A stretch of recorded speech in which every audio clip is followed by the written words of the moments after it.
Hi அஸ்ஸலாமு அலைக்கும். உங்களுக்கும் இந்த மாதிரி பரோட்டா வரணுமா? லேயராக வாங்க எப்படி செய்கிறதுன்னு பார்ப்போம். இப்போ வாங்க எப்படி செய்யலான்னு பார்ப்போம். வாங்க, தேவையான அளவு உப்பு சேர்த்துக்கோங்க, அரை ஸ்பூன் ஜீனி சேர்த்துக்கோங்க, சுகர் சேர்த்துக்கணும்,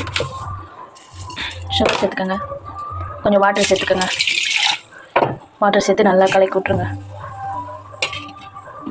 நல்லா கலந்துருச்சு. இப்போ இதோட மைதா மாவு சேர்த்துக்கோங்க. நல்லா லூஸாக தான் பிசையணும். கொஞ்சம் நல்லா லூஸாகவே பிசைஞ்சுக்கோங்க மாவை. அப்போ தான் உங்களுக்கு பரோட்டா வந்து நல்லா சாஃப்டாக வரும்.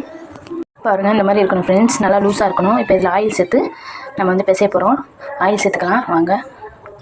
இப்போ பாருங்கள், ஆயில் சேர்த்துட்டு இப்போ இது மாதிரி நல்லா சாஃப்டாக பிசைஞ்சுக்கணும். நல்லா பிசைஞ்சிட்டு ஒரு அரை மணி நேரம் ஊற வைங்க. நல்லா ஊறட்டும். மூடி போட்டு அப்படி வச்சுருங்க. அரை மணி நேரம் நல்லா ஊறட்டும். வாங்க, அப்புறம் செய்யுங்க. நல்லா ஊறிடுச்சு.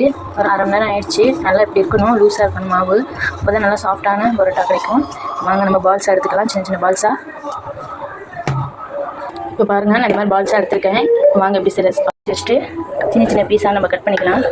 சின்ன சின்ன பீஸாக கட் பண்ணி எல்லாத்தையும் ஒன்றா சேர்த்துருவோம். வாங்க, இப்போ பாருங்கள், எல்லாத்தையும் ஒன்றா சேர்த்து இப்படி ரவுண்ட் ஷேப்பில் கொண்டு வந்துடுங்க. இதே மாதிரி இப்போ எல்லாத்தையும் செஞ்சுருங்க.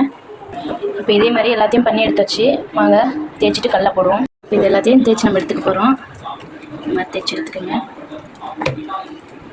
இதே மாதிரி எல்லாத்தையும் செஞ்சுக்கோங்க. வாங்க, இப்போ நல்லா கல் சூடாயிடுச்சு. வாங்க, ஆயில் சேர்த்துக்கலாம். ஆயில் நல்லா சூடாகட்டும். சேர்த்து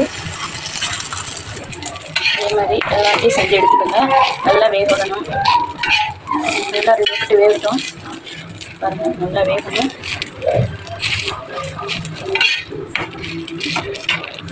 வாங்க, எல்லாத்தையும் செஞ்சாச்சு. செஞ்சுட்டு இந்த மாதிரி அடிச்சு வச்சாச்சு. எவ்வளோ சாஃப்டாக இருக்குது பாருங்கள். இந்த மாதிரி உங்களுக்கும் பரோட்டா வரும். நீங்களும் ஒரு டைம் செஞ்சு பாருங்கள். செஞ்சு பார்த்துட்டு எப்படி இருக்குன்னு சொல்லுங்கள். கமெண்ட் பண்ணுங்கள், ஷேர் பண்ணுங்கள், லைக் பண்ணுங்கள். இந்த சேனலுக்கு ஒரு சப்ஸ்கிரைபும் பண்ணுங்கள். தேங்க்யூ.